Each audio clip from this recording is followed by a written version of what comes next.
Assalamu alaikum. Today we will understand the concept of derivative with real life examples, graphs and clear concept.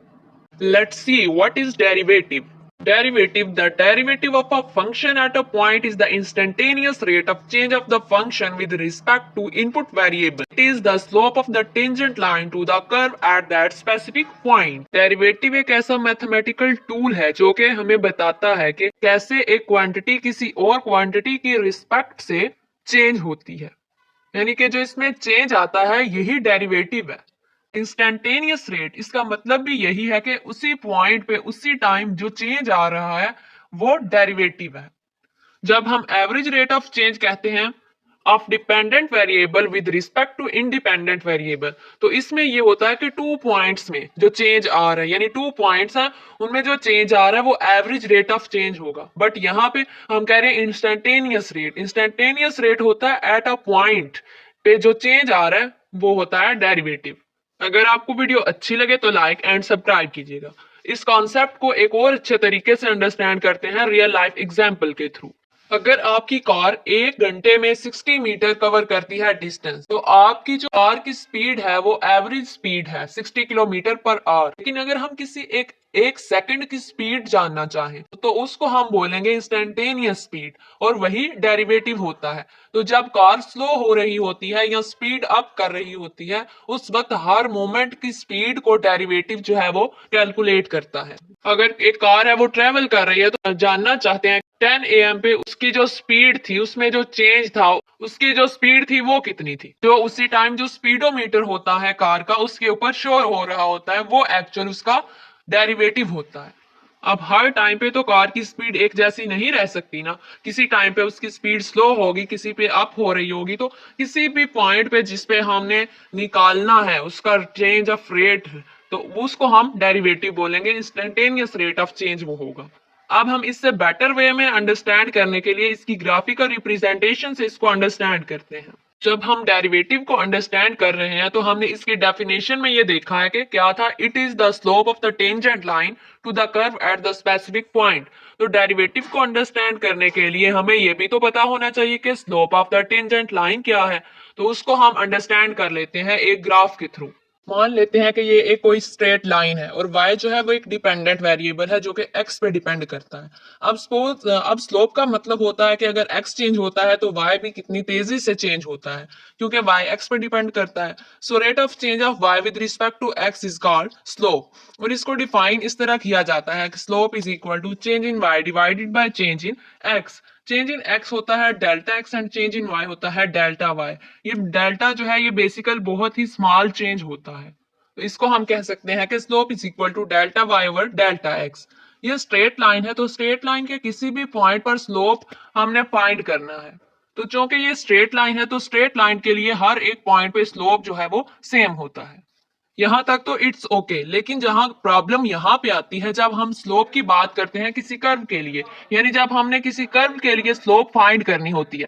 सो हम curve के लिए slope को कैसे define कर सकते हैं, और यहां से ही जो डेरिवेटिव की डेफिनेशन है वो स्टार्ट होती है। अब हम किसी कर्व के लिए उसके किसी पॉइंट पर स्लोप फाइंड करना चाहते हैं। अभी तक जो हमारे पास डेफिनेशन है वो किसके लिए है, स्ट्रेट लाइन के लिए हमने जो स्लोप फाइंड करना होता है उसके लिए है। अब हम कर्व के लिए फाइंड करना चाहते हैं। इस कर्व के हर पॉइंट पर जो स्लोप है चूंकि वो डिफरेंट होगी, क्योंकि हर एक में जो कर्व है वो डिफरेंट होती जा रही है, तो हम कैसे इसकी स्लोप जो है वो फाइंड कर सकते हैं।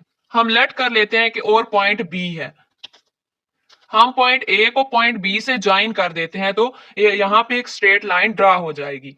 क्योंकि हमारे पास स्ट्रेट लाइन का जो स्लोप निकालने का फॉर्मूला है वो हमारे पास है, तो हम ए बी लाइन का स्लोप निकाल सकते हैं। फिर हम इसी तरह स्लोप को ही इस कर्व का स्लोप कह सकते हैं, तो हम ए बी लाइन का स्लोप निकाल सकते हैं। फिर हम इसी स्लोप को ही इस कर्व जो है इसका स्लोप कह सकते हैं। कर्व ए से बी के दरमियान जो स्लोप है इसको, ये कौन सा स्लोप होगा, एवरेज स्लोप होगा। तो ये जो एवरेज स्लोप है ये स्ट्रेट लाइन के स्लोप के इक्वल होगा। तो हम इस स्ट्रेट लाइन के स्लोप को ही अप्रोक्सीमेटली इस कर्व का स्लोप जो है वो मान सकते हैं, क्योंकि ये सेम ही नजर आ रहा है। अगर हम और ज्यादा अप्रोक्सीमेशन अच्छी करना चाहते हैं तो बी को पॉइंट ए के नजदीक लेकर आते हैं। तो जैसे जैसे जो बी पॉइंट है वो ए के नजदीक होता जाता है, तो हम ये देखते हैं कि जो सेकंड लाइन है वो स्ट्रेट लाइन में चेंज होती जाती है, ये वो स्ट्रेट लाइन बन जाती है जो कि टेंजेंट लाइन बनती जाती है। टेंजेंट लाइन क्या है? जो कर्व को एक पॉइंट पे टच करे, जस्ट एक पॉइंट पे, और पॉइंट बी जैसे जैसे ए के करीब आता जाता है हमारी अप्रोक्सीमेशन और बेटर होती जाती है, क्योंकि अब ये जो रेंज है ए और बी की रेंज, इसमें जो कर्व है एंड स्ट्रेट लाइन जो है दोनों इक्वल बनती जा रही हैं। तो अब जो स्ट्रेट लाइन का स्लोप जो है वो कर्व के स्लोप के और इक्वल होता होगा। तो जब पॉइंट बी मूव करता होता ए पर आ जाता है, तो जो सेकंड लाइन है वो एक टेंजेंट लाइन बन जाती है। तो उसका फायदा उठाकर देखते हैं, ये है एक straight line point A and point B. तो पॉइंट ए पे जो एक्स है वो इक्वल है ए के, एंड जो वाई है वो है एफ ऑफ ए।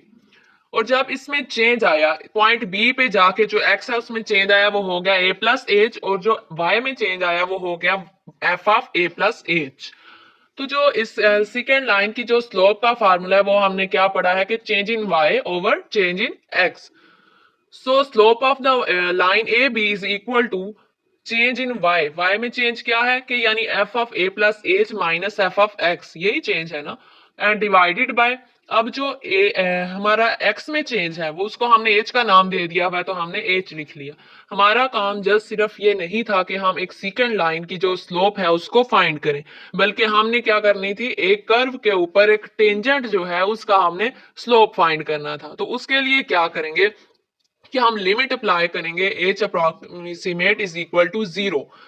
अब इसका मतलब क्या है कि जब पॉइंट बी जो है वो ए के नजदीक आता जाएगा, तो ये जो गैप है ए जो है ये 0 होता जाएगा।